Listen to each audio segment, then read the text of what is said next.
Hello all, and welcome to this new episode of QWave in our sixth episode. We're thrilled to have you join us another day, another month here. And today's webinar, it's titled MBRYONICS, the engine of QKD-enabled Internet in space. We will be talking about this technology, um, this um, um, these technologies in space and also in the terrestrial. Duncan will show us a little bit about the size of these devices and everything. But as always, first a little bit about Quick for those who doesn't still knows us. So Quick is a non-profit association established back in 2021. You have a QR code that links to our website where we have all the information and also where we publish our white papers and everything. And our mission is to strengthen the quantum technology industry. I'm making a focus in industry because we have a strong focus in industry. Our members are from the industry, and they are mainly companies, SMEs, or large enterprise within Europe to position Europe as a global leader. Also, I want to talk you about a little bit about our global event that is QExpo. QExpo is a 2-day event that will take place on the 14th and 15th of May in Amsterdam. You have the website there in our QR code, and it's qexpo.org. The registration is open. The agenda is also there, so you can check out. The first day will be more of an industry exhibit with booths and different companies showcasing themselves. And the second day is more focused on a plenary day with international speakers. Hope that see many of you there. So about QWave. QWave, as I was saying, we do this in a monthly basis. So each month of the second to last Friday, we usually have this. This QWave is a little bit different because of the vacation and holidays. But also this month is a little bit different because we have a special QWave edition that will be showcased on Monday, because Monday is the World Quantum Day. And if you want to know why is April 14th the day that was chosen for this World Quantum Day, you will have to see our QWave video that we have prepared and will be launched and showcased in our YouTube and in our different channels like LinkedIn on Monday. So given that said, to the topic of today. So as we move closer to a new era of global connectivity and the role of quantum technologies in secure communication and that landscape, particularly with QKD, the Quantum Key Distribution Protocol, this is becoming critical. So how are we deploying this? What is the technology that is beyond this? And how are we doing this not only in a terrestrial way, but also in a spatial way? In both, like we have challenges in both photonics and satellite communication. That's where MBRYONICS comes in. MBRYONICS is a company that is based in Europe, and it's developing ultra high speed, low side weight and power swaps that are optical systems for space. And I believe that today's speaker will talk about this. So among their upcoming milestones, they have a collaboration with Spectral One that I hope they talk a little bit about.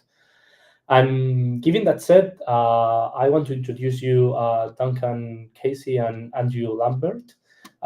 They are both as embryonic, and they will be sharing insights about what are they doing. So let me welcome them. Hello both. Hi, good afternoon. Thank you for having us. So Please remember that we will be talking a little bit about these different technologies and what they are doing. And we will have a Q&A session at the end, even though you can ask questions and I will try to keep them. It will be great to have them also at the end. So with that said, Andrew, Duncan, the floor is yours. Perfect. Thank you very much. So, thank you very much, everybody. My name is Duncan Casey. I'm Head of Business Development here at MBRYONICS in the beautiful sunny confines of the west of Ireland. It is always like that here, I should point out. With me is Andrew Lambert, our Director of Systems Engineering, who is here to answer the difficult questions that me as a humble business development guy would probably struggle with otherwise. We're here to talk to you today about the engines of the internet in space, about MBRYONICS, and how we have been building the optical stack that can deliver QKD-enabled, QKD-secured communications very, very high speed to anywhere on Earth.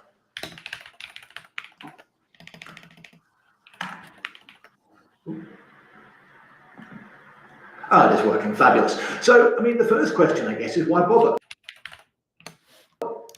Why would you go to the effort of putting her in space? The fact of the matter is that the demand for bandwidth, the demand for data has gone up by about an order of magnitude every 10 years. So, I mean, if you're as old as I am, you can remember the days of dial-up and ADSL when binging and bonging and 56K was about as quick as you could get out. We can now run gigabits per second comfortably down optical fibers, but fibers involve physical infrastructure. It's delicate. It is a target in some cases. What we need is a way of delivering fiber speeds and faster than fiber speeds to anywhere on Earth, to remote audiences, places where physical infrastructure is going to be very difficult or uneconomic to deliver. And we need to do it at video rate and above. We want to be doing it at terabit rates. Now, our systems are designed to work at a terabit a second. Your home broadband is probably about a gigabit a second, so it's 1,000-fold quicker. And to put that in perspective, it means we could, if we so chose to do so with our systems, deliver the entire Lord of the Rings Blu-ray director's edition, the full 13-hour monster, in about 2 seconds of bandwidth. So it's a really, really powerful system. And we do it through free space optics. We do it optically, beaming information from Earth to satellites. We can then bounce from satellite to satellite to satellite, and then beam it back down again to Earth, either via radio frequency, which has some advantages, or optically, if at least we can do on a day as sunny and clear as we have today. The trick, however, is that you need quite a lot of satellites to do it. If you want really high bandwidth, you want satellites to not be covering a huge chunk of real estate, which means you have them in a low Earth orbit. A low Earth orbit means they've got a finite field of view, and so you want layers of satellites built up with satellites at the top looking after a collection of low Earth orbit or LEO satellites below them. This is a fairly major market. I mean, we're talking about $30 billion a year within a couple of years' time, projections suggest, but there are a number of drivers behind it. One of the key ones, it's really, really hard to jam. You might have seen information in the news about radio frequency satellites, about jamming that Starlink's been experiencing in Ukraine, for example. Radio frequency devices can be jammed. The broadcast spectrum gets busy. You have to license sections of it in order to beam information around, whereas optically, you can do what you like. So what does this look like in schematic terms? If at a ground level you have a succession of, or a distribution of users, what you have is a low Earth orbit satellite constellation of hundreds or potentially thousands of satellites. Starlink have about 7,000 up at the minute and targeting 12,000 to give absolutely full coverage, to give you some idea of the numbers involved. And these will sit at between 400 kilometers and 1,000 kilometers up, give or take. Lower orbit satellites have advantages in that there's more atmosphere in the way to shield them from solar radiation, but the problem with that atmosphere in the way is that it slows your satellite down, and so you either need more fuel on board or you need to replace them more often. These satellites talk to each other through optical inter-satellite links. This is really MBRYONICS bread and butter. This is what we do, although we do the full stack. And then you will have a really, really high-orbit satellite in geosynchronous orbit looking after a collection of these. If you have satellite TV at home, it's probably a geosynchronous satellite you're targeting with that. You then need ground stations to talk up and down, either optically or through radio frequencies, to get this information from users on the ground to the satellite, around the constellation, and back down again. There are a number of challenges in doing this that you don't have with terrestrial datacom. Radiation is high on the list, but also they're under hard vacuum. You learn an awful lot about how you engineer your products the first time you take them into hard vacuum. You've got to shield these against thermal shocks, because as you roll around across the Terminator every 70 minutes or so, and that means you go from the dark side, where you're essentially in space and it's at minus 100 degrees or below, to plus 100 degrees, and you do so very, very quickly. And finally, you've got to take all this extremely sensitive, extremely precise instrumentation, you've got to strap it to an enormous firework, and you've got to shake it at 20 G for the better part of an hour to get up there in the first place. And again, you learn an awful lot about your manufacturing processes the first time you do that. The final thing that's worth considering in terms of technical challenge is the atmosphere being in the way, getting that signal up and down. Now, beaming signals between satellites through empty space is relatively straightforward because there's nothing very much to hit. However, as soon as you start building optical ground stations, trying to send laser beams for QKD between Earth and space, you've got 80 or 100,000 feet of atmosphere in the way that's bubbling and roiling and convecting the whole time, and that can really mess with your wavefronts. And so building really fast, really powerful adaptive optic systems that you can install on both ground stations and space terminals is really critical to make this work. So Duncan, let me introduce you for a bit. You are talking about this. So you are talking about the atmosphere and the problem that we have. So what adaptation do we need to get this quantum optical science through the atmosphere that you were saying? So the question was about the adaptations and the adaptive optics we require to get high fidelity signals into space and back. So the first thing that you need to understand is the atmosphere does nasty things to losing the signal. And for those quantum engineers amongst you, you know that's attributed to Eve when you get some loss in the system. In terms of the physical, it just means that we need to send more power and send it in a more direct way. Hence, optical communications is advantageous. But even then, the beam will wander around because of that moving fluid we call the atmosphere we live and breathe. And the effect of that, it must be negated, or else it will miss its desired satellite, or from the satellite it would miss its desired ground station. So we have adaptive systems called adaptive optics that are designed to measure and compensate for that beam motion and the beam spread.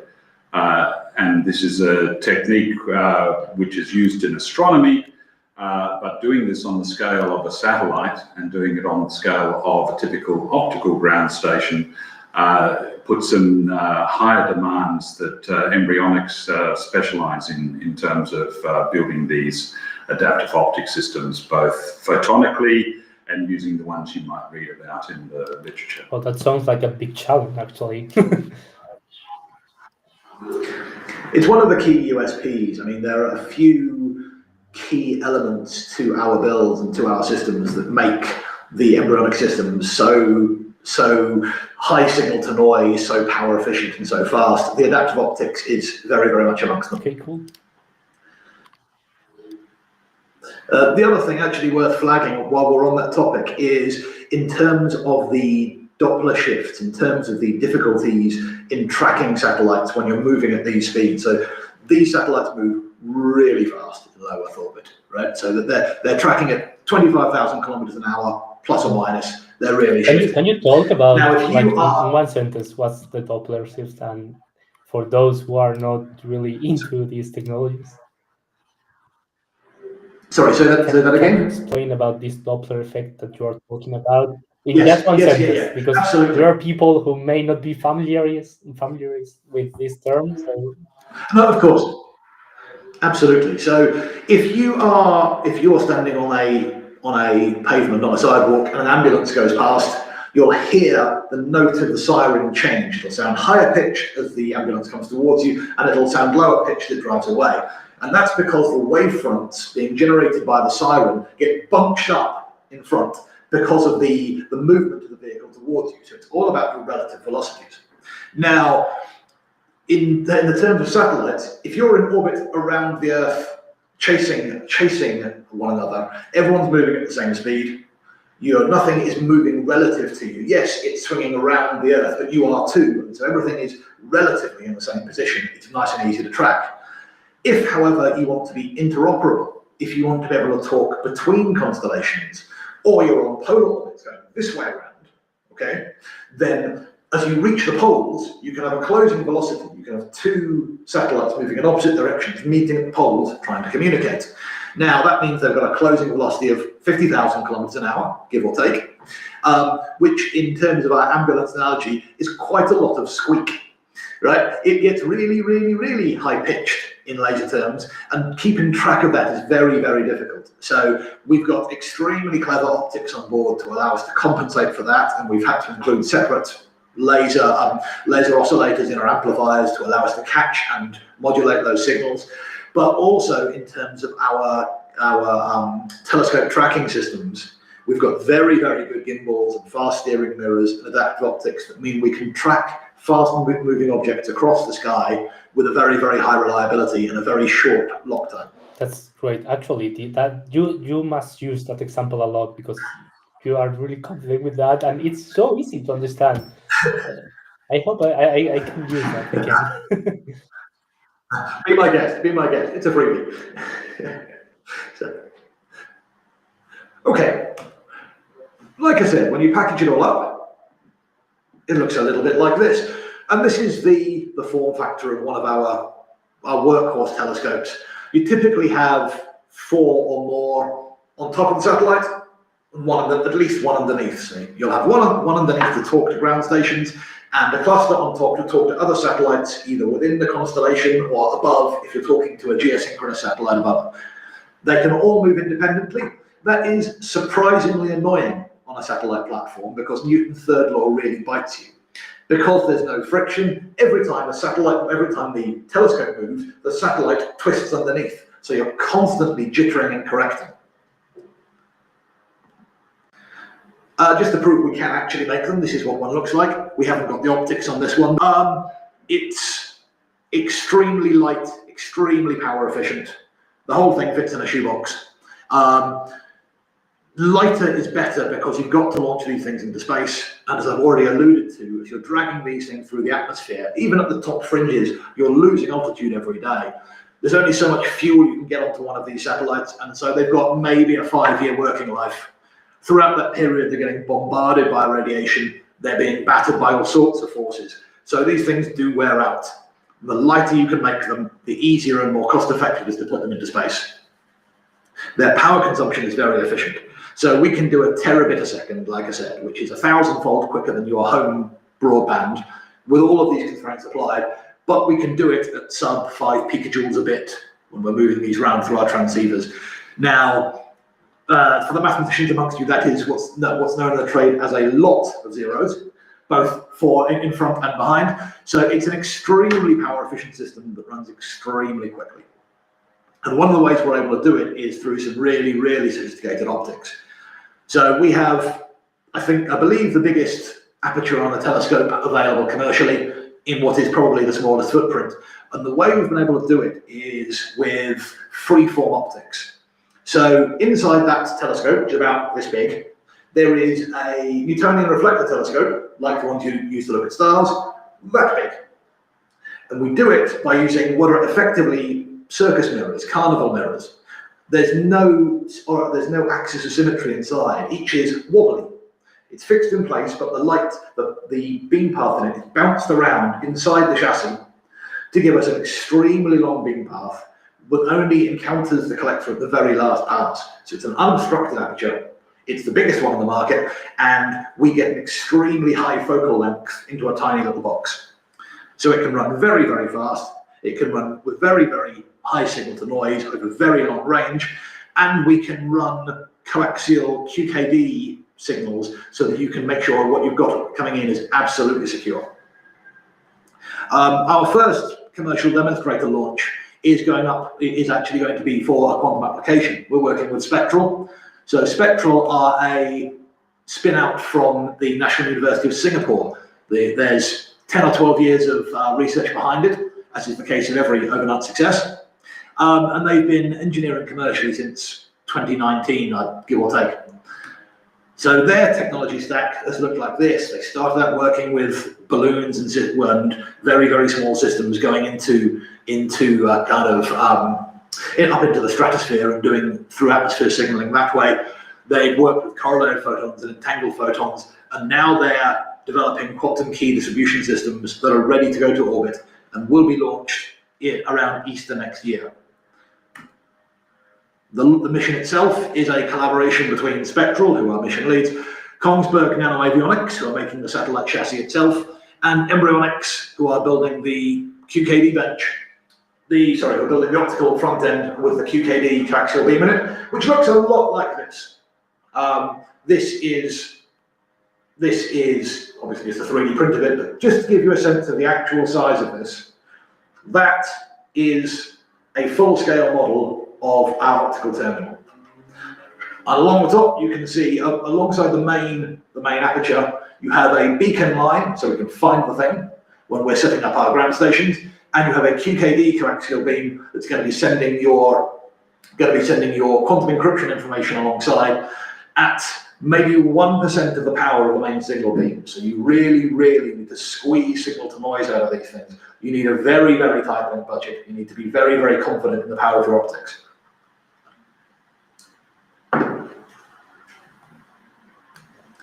So, the mission plan itself is fairly straightforward. I will confess at this point, you may have picked up, we're not really a quantum company. We're an optics and photonics company who can carry quantum signals quite effectively.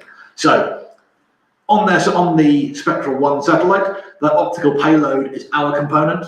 We are handling all of that side, and that system I showed will be going up into space at Easter next year. We do make ground stations. We're not doing the ground station for this one, but we are building a ground station. We're hoping to be doing the ground station for Eagle 1. We do make a range of optical ground stations that have this adaptive optics built into it. They look a bit like that. Meet the kids, meet the product family. So the different flavors of Starcom telescope you've already encountered. The X model in the middle there is really designed for high altitude satellite pointing when you don't need to track stuff too quickly, when you're going to be moving the satellite rather than moving the individual telescopes. Stargate is our ground station range. The quantum system you've already seen. And something we haven't discussed yet is Terabix, which is an extremely powerful platform that underpins an awful lot of what we do. That is basically an optical modem the size of your thumbnail. It runs at 3 picojoules a bit. It'll run at 100 plus gigabits per line over 8 lines as standard, but we can put as many in as you want. And it's an extraordinarily low power platform for co-packaged optics. So we can mount this onto satellites to communicate within a satellite. When you want to beam information back down from a satellite to Earth, you need some kind of way of distributing data across the bus to different radio antennae. Our systems will maintain polarization over tens of thousands of kilometers quite comfortably with a very, very low polarization extinction. So if you give us a polarized beam with your quantum information, it will still be there when it arrives, right? Our adaptive optics give you 30 decibels or more of link budget recovery because our signal to noise is so high, because we can pull so much data out of this.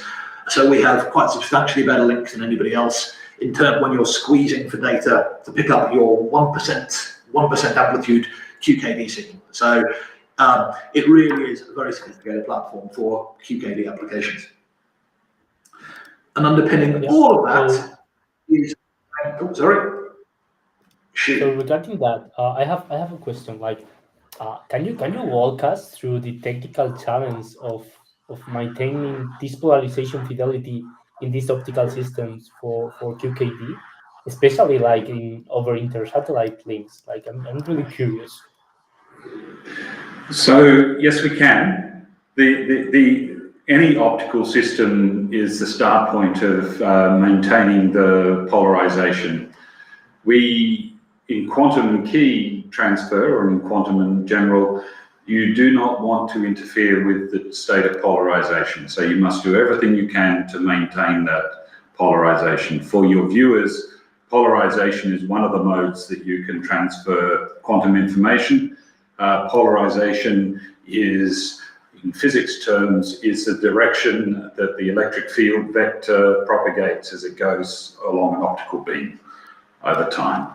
So if you can imagine that you could have a beam that has an electric field like this, or one that looks like here, we must maintain the same amount of amplitude for those when they're like that, as when they're like that, as when they're like that. Any difference between those would qualify as eavesdropping on that quantum signal and a loss of the quantum link. And to do that, you bounce any light off a mirror, for example, depending on whether it was gold or silver or aluminium coated. It would have a different ratio of extinction. We call it polarization extinction ratio. And so you must design your optical system so by the time the signal leaves the entangled photon source and makes it to the aperture of your system, you have done nothing to that polarization in total. So you have to match every angle that you're dealing with, every length in the optical system to make that perfect. That means controlling the temperature, which controls the length of the metallic tubes that you might be using, and so on. And then at the other end, you have the same responsibility. And in making sure that's the case. So we also know the measurement principle related to quantum signals is that we must try and not measure. We look for not measuring the orthogonal states, we look for measuring cross polarization states. Now, when you have a satellite talking to a ground station that's going a different direction through the sky, that electric field vector does this.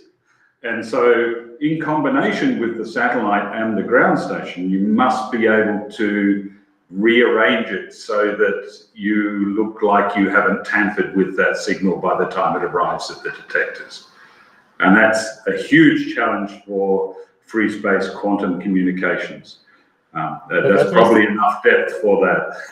Yeah, that was I'm gonna ask the next. Like, that's a huge challenge trying to like send this information from the ground to the satellite and coming back with everything moving, because actually even like we said that the Earth isn't moving, or we don't sense that it is moving. So Yes. that should be like a huge challenge. Two pieces moving around and try to communicate to each other. Like, it's crazy. Yes, so keeping everything aligned and everything arranged such that we don't destroy that quantum state in transit.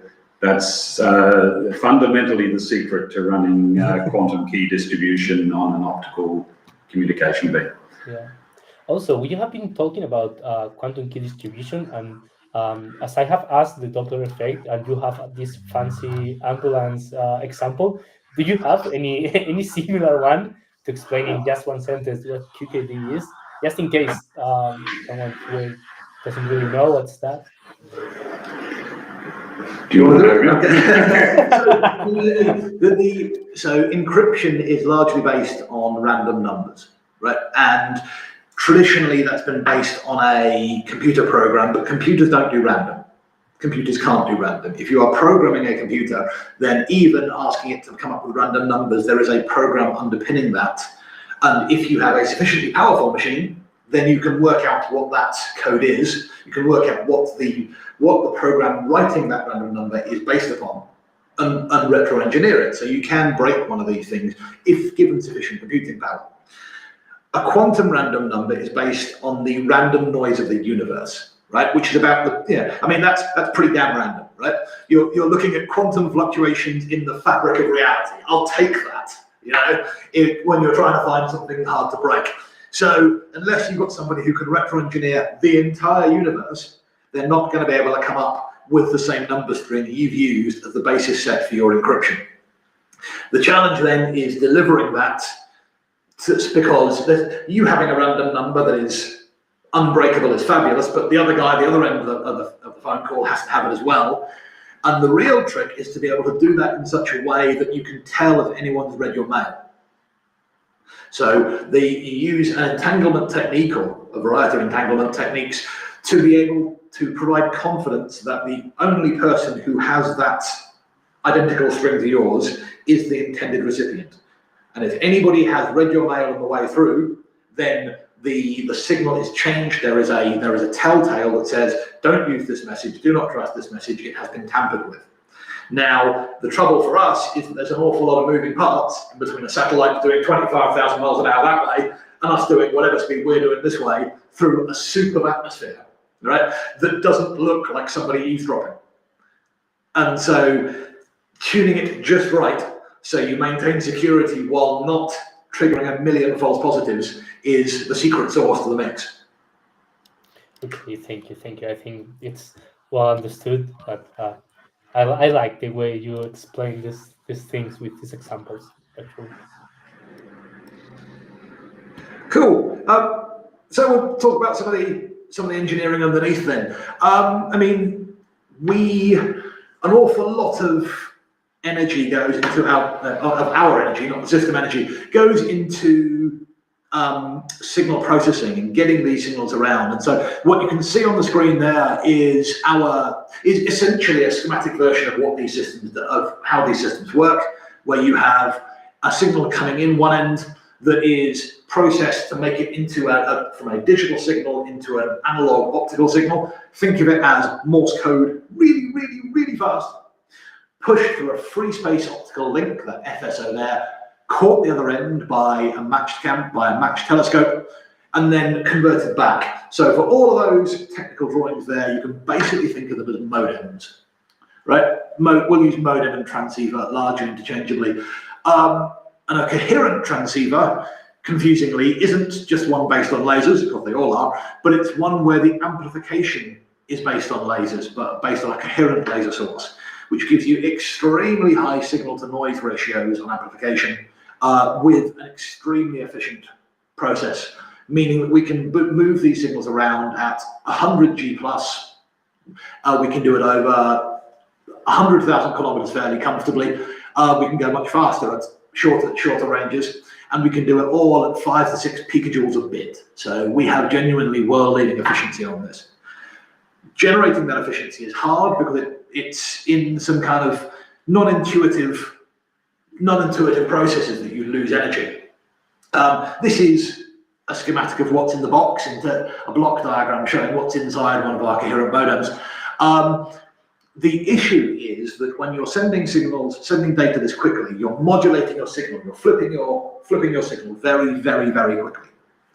Each time a phase is set up, you generate a magnetic field around it, and when you flip it, you dump that magnetic field and build a new one. Now, you can't avoid that, but the amount of energy you put into that is a function of how long your wiring is. So the trick is to make the wiring as short as possible. So what we've wound up investing heavily in is co-packaged optics, which is where you mount your photonic, your optical components as close as possible, in some places actually touching your electronic components to minimize wiring lengths. This poses engineering challenges. So what you do traditionally on the chips in your home computer or the chips in your phone is you would have a face-up wire bonded. The die here is your chip of choice. You stick it face up on the motherboard so you can see what you're doing, and you run little wires off it. And those wires will be of the order of millimeters. Now that is far, far, far too long for us to make this work, for us to maintain these efficiencies. So what we've had to do instead is go to flip chip designs, which are fairly standard in semiconductors, but relatively new in photonic environments, where you use bumps, little tiny ball bearings of your metal of choice, and then plant the thing face down, which is really annoying to do because you can't see what you're up to. These bumps are really small. If you want to maintain the efficiency, the smaller the bump, the happier you are. Given that you're also going to ask these things to take thermal shock and vibration shock and radiation shock, you want to make them in something soft, so we use indium. And indium, for the material scientists amongst you, you will know it is a pain to work with, and we work with really tiny ones. So we're aiming down sub 10 micron bump size. So you have to go to wafer to foundry processes for this using vapor deposition techniques. The process chemistry behind this is non-trivial, but it does mean you can get extremely small, extremely high density interconnects, which means your chip size, your real estate, can be utilized to its absolute maximum. This is where our size, weight, and power comes from. So what does it all look like? Well, we tend to build it in a pluggable module simply because it makes people feel warm and fuzzy. This is what folks are used to in data centers. So it's a fairly standard footprint. We can make it in others if you like, but this is what they look like at the moment. And like I said, they're radiation hard, they're vacuum hard, they're thermally hard. Everything's mounted on top of one another. And dumping the heat, strangely, is one of the hard bits. You'd have thought people think of space as being cold, but it's really hard to dump your heat in it. What you'll also see, for those of you who do this for a living, is we have an extra laser in the box. And that extra laser is what gives us the flexibility to read highly compressed or highly stretched signals due to the Doppler shift. So by having a cone laser in there that can reach a whole lot of wavelengths at once, we can drive the system and receive separately using different lasers. We do it all in silicon photonics. Indium phosphide is less lossy, it is easy to get the lasers in, but indium phosphide needs thermal control, and we can't spare the energy to maintain temperature. We've got to be able to run something under the environment of the electronics, and so we go with silicon photonics. Alongside our coherent modems, our little data bus systems that I alluded to before are built along very, very similar lines. So this is for intra-satellite communications. The coherent modem is for decoding signals sent between satellites. This is for sending data within a satellite. Running at 56 gigachannel or 100 gigachannel at sub 5 picojoule a bit, again, sub 3 picojoule if you don't count the lasers. And while that's a pretty render showing it next to a euro coin, we can actually hand you these things. There's a real one. So that's built on a slightly different fiber coupling technique. The fiber coupling is one of the single hardest bits of this manufacturing process, as a number of you will be aware. So the one on the left is grating coupled, whereas the one on the right is a pluggable optic system. There are advantages and disadvantages to each, but to do this at any kind of volume, it'll look like the one on the left. Why do we want them? So AST Space Mobile offer a really nice example at the moment. We don't make these ones for AST, but it's a good example of what they can do. So AST handle the data copies direct from satellite to phone. I don't know if that image is coming up well on your screens, but these satellites are the size of a football field.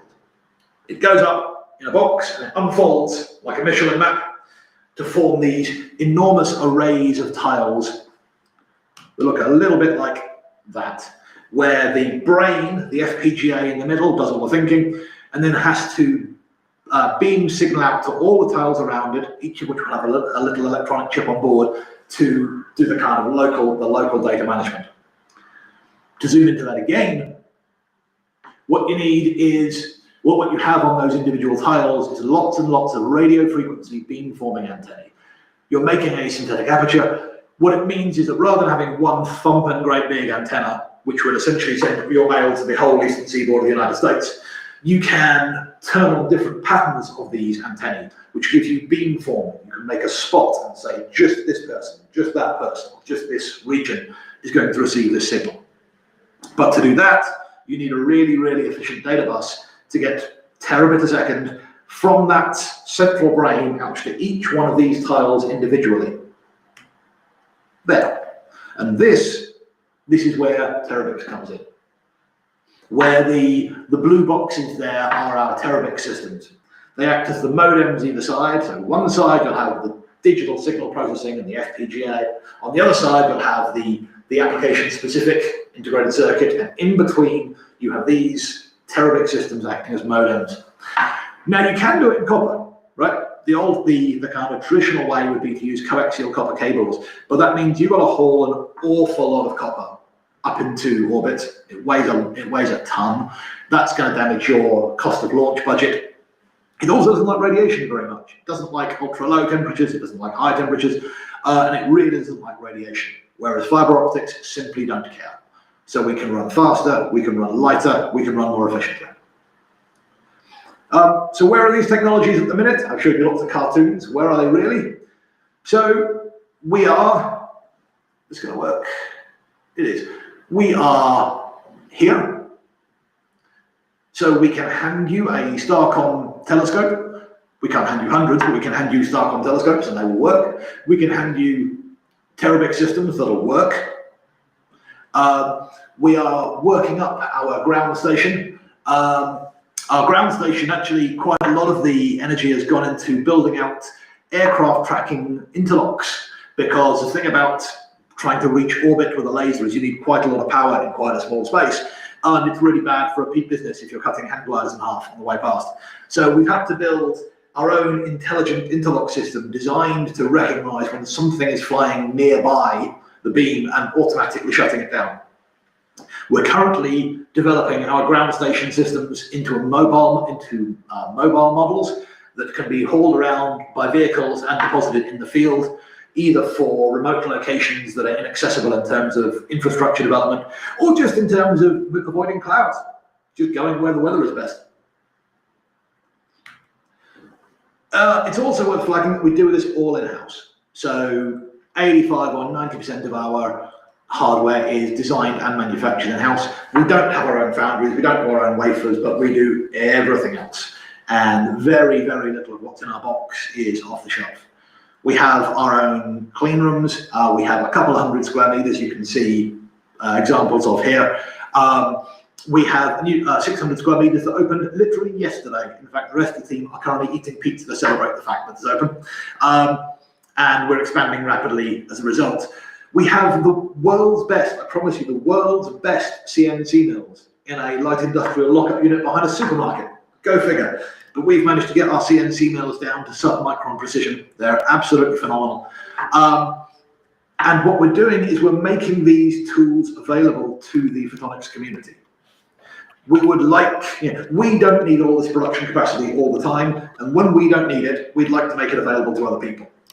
So as a quick summary of what we have today and can offer, this will be detail that you don't need for some of the audience, so I apologize.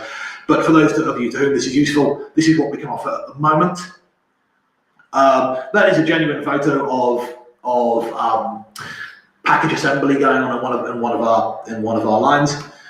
And we have a bunch of new hardware coming online.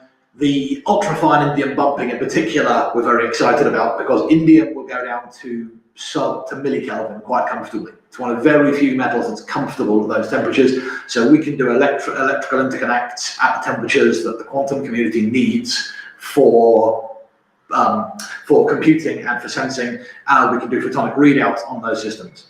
We're experimenting at the moment with lithium niobate, which gives you very, very high modulation frequencies.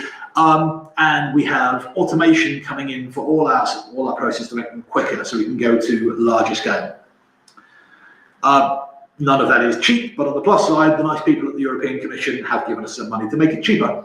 So we are on the EIC Access Plus program. So any of you on the call who are EIC beneficiaries can get reasonably substantial grants towards your prototyping.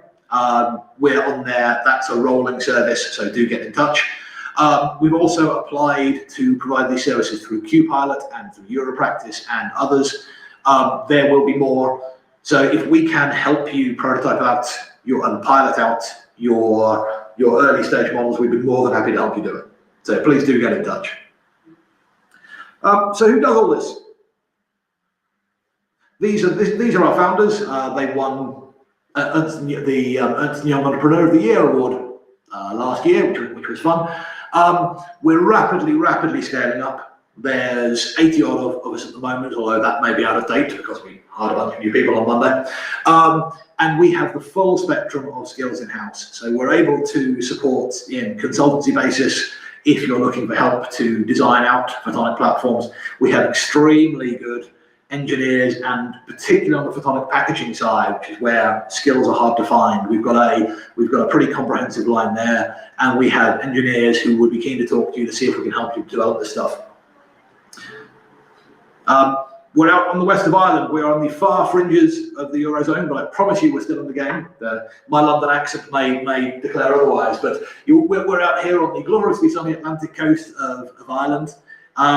We've been running, again, rather a spectral. We're an overnight success that's 10 years in the making, and have been running since 2014, and we're going into serial production as soon as we get our new clean rooms developed. We sponsor PhD research and academic research across Europe, so if you've got something that might feed in, do get in touch because we're always looking for collaborations. And we, like I said, we do all of this in-house, so we have the full run of skill set from top to bottom. With that, I should stop taking up your lunchtime. Thank you very much for having me. Are there any questions? Yeah. Thank you so much. So before going to the question, I just want to say that I hope that you don't use the new CNCs and the clean room on pizza. It will be really bad. But yeah, we have some questions and we have some time for questions. So let me bring the question. Yeah. So in the chat, there is one question that kind of we talked about that, but it's like for ground stations for laser communication with LEO satellites have been implemented, but atmospheric conditions like clouds, fog, and rain remain significant challenges. What advancement or strategies do you foresee that could mitigate these issues and make laser communication a more reliable option for LEO satellite planes? Glad you asked. So you are quite correct. The effect of the atmosphere goes beyond just wandering the beam around, but there are significant issues. The current state of play of much of the optical ground station market to support this satellite connection is done by traditional astronomers who run and close up their domes and go and drink red wine when the wind gets too strong, or when it's foggy, or when it's raining. They don't like getting rain on their mirrors, quite understandably, because they're very expensive. So MBRYONICS specializations, you saw this in the slides, are designed to be all-weather protected. So number one, that means we drink less red wine because we have because we're designing these things to work in a much wider range and much wider climate environment with fully enclosed domes that work, but you are still at the mercy of the atmosphere getting the beam through. So you need diversity. And so with diversity, you need to be able to jump, as my colleague Duncan said, you need to be able to move when you're expecting a hurricane, the trailer to perhaps another quantum portal elsewhere in fiberland by moving it around, or you need to be able to make these ground stations more affordable.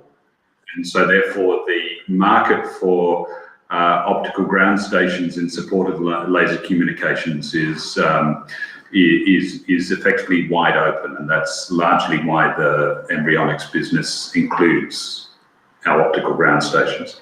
The more ground stations you have, more redundancy you have. I mean, fiber networks are never going to go away. So the link between how you do the terrestrial section is, look, what you do on Earth is largely up to you. You've got to get the signal up from somewhere, but it doesn't have to be here. And so particularly in urban communications, you can have You can have a range of different ground stations at different altitudes and different locations, any one of which can hit any one of the satellites in constellation above you and get the signal up. The latency is not a major problem with it.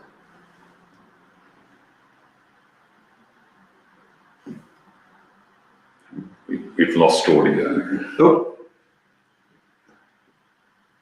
David, can't hear you anymore. I don't quite know why. Okay, that was on my side. Oh, got you back. Sorry. So I was saying that I have a question related to this one, but not really. Talking about there is a lot of devices sending to the space, and different ones may have problems within them. And we heard this word about the quantum internet in space and that kind of things. So first, what are your opinions, or what you thought, or what are your things about this? And the second thing, how do you manage, or how we are as a world managing this infrastructure in this space? So there's a couple of things there. A lot of the commercial constellations up there at the moment don't play well with others. So Amazon's putting up their Project Cooper. Starlink's obviously up there already with thousands of satellites in play. They don't talk to each other. Right? They're quite keen to not talk to each other. They don't play well with others. They sell signals to their customers and their customers only. The point of Starcom, the point of our range, is that they can talk to anybody. We are platform agnostic. We are interoperable. We can handshake with any system that's up there. We can communicate with any system on any constellation. And again, one of the really critical things is that the optics and the mechanics are quick enough to track satellites going on different orbits, and different orbital paths and different orbital patterns. So we are interoperable in a way that most people aren't. And some of our biggest contracts have come through that way, where for strategic reasons, it becomes really valuable to not have all of your national communications in the hands of, for example, one person. So in that regard, we're fairly well placed, and as a kind of European strategic asset, being able to talk to anybody else from anywhere else is a very, very valuable tool. The extension I would have on that for your quantum listeners is there's something special about where you need to send the signal when it gets down to Earth. So you would normally have a link to a dark fiber, a quantum-enabled fiber, to be able to transfer things. So being able to transfer from the terrestrial network into the space network and back in is, again, a fundamental process. And being able to do that on a quantum network is important. And much of Europe has been developing city and intercity quantum links in fiber and even free space communications, which are very limited, not like normal fibers, which can go cross-continent. The quantum signal is limited by the losses in the fibers. So being able to distribute your quantum signal requires you to have access to a quantum fiber from the terminal. So that comes back again to why space is useful, because it can transfer that signal to where you need to use it from where you need it to send it. And so there is a lot of European government interaction in terms of quantum-enabled cities that I'm sure many of your listeners have been involved with. Yeah, and like, now that we are talking about this, how do you see like the infrastructure right now, and what are the challenges? What do we have to do to have this infrastructure in the next decade? So from an economic standpoint, it's down to scale. At the moment, it's expensive because there's no standardization. Everything's a little bit one-off. It's an innovation-driven sector rather than a standards-driven sector. And so one of the reasons it's so difficult to make interoperable systems is that everyone's architecture is different. So all of these things come out in the wash as you start to get to scale. It drives the price of the components down, it drives the price of the design down, it drives the cost of the manufacturing down.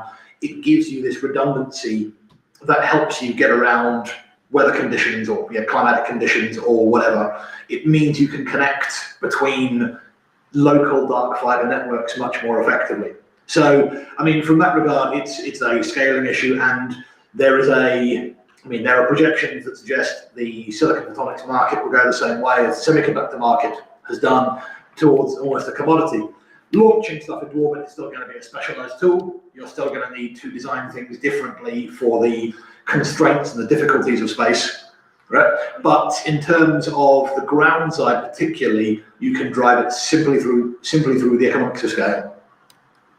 Yeah, and now that we are talking about scalable and this infrastructure, so you have been told about the different devices that you have, and I want to ask and to know about your market strategy and your main clientele. So, are you like targeting more institutional customers like ESA or space agencies, or do you actually have end users that can go to you and ask for these kind of things as, I don't know, not Yeah. putting the device itself because it's going to be like really expensive, but I don't know, what are you like market strategy?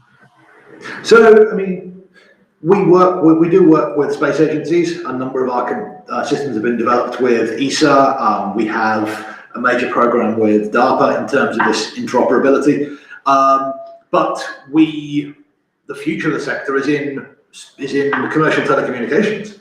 There are particularly as people move to 5 and 6G plus communications, the environmental attenuation of those signals is absolutely horrible. So unless you're in an environment where you can fit a repeater every couple of 100 meters and have it, and there's an economic case for doing so, what you want is a mechanism for delivering that kind of bandwidth to anywhere on Earth without that physical infrastructure layer being in place. So that's where a lot of this satellite to phone market is being driven from. Strangely, as mobile phone bandwidth gets better, the implementation of it becomes harder and harder and harder and makes a more and more appealing case for satellite communications. So we work, but I spoke to you before about Spectral. Spectral are a commercial company. That's a commercial contract that we're absolutely delighted to be involved with. That's going to be a real groundbreaker, we feel, and I'm really looking forward to seeing that go up in 12 months' time. Yeah, thank you. So we are running out of time. So one last question that I have is like, what excites you most about the potential of these technologies, and which are the sectors beyond defense of government that you are more excited to? Well, what excites me most about it? Did you miss the bit about the space lasers?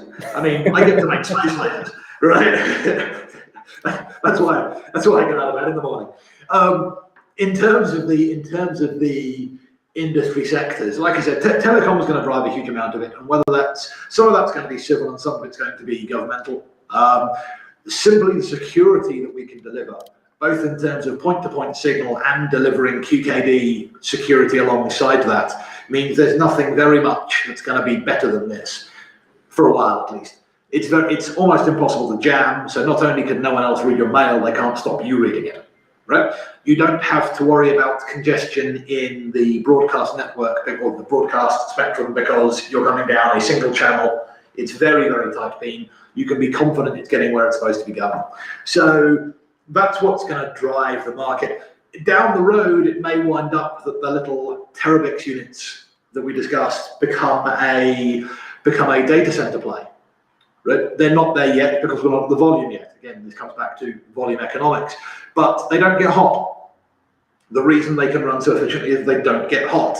And if you 40 or 50% of the energy budget of a data center is keeping the thing cool, keeping the thing from cooking itself, right? Yeah. So if you don't get hot in your interconnects, there is an intrinsic value proposition to hyperscalers. But to achieve that market, there's a whole lot of manufacturing process development to go through yet. Cool. So thank you for answering. Thank you for being here and showcase what MBRYONICS is doing. Thank you also to the people there. And I will close. Well, if you want to thank you also. Thank you very much for having us. Thank you. We'll talk to you soon. Yeah.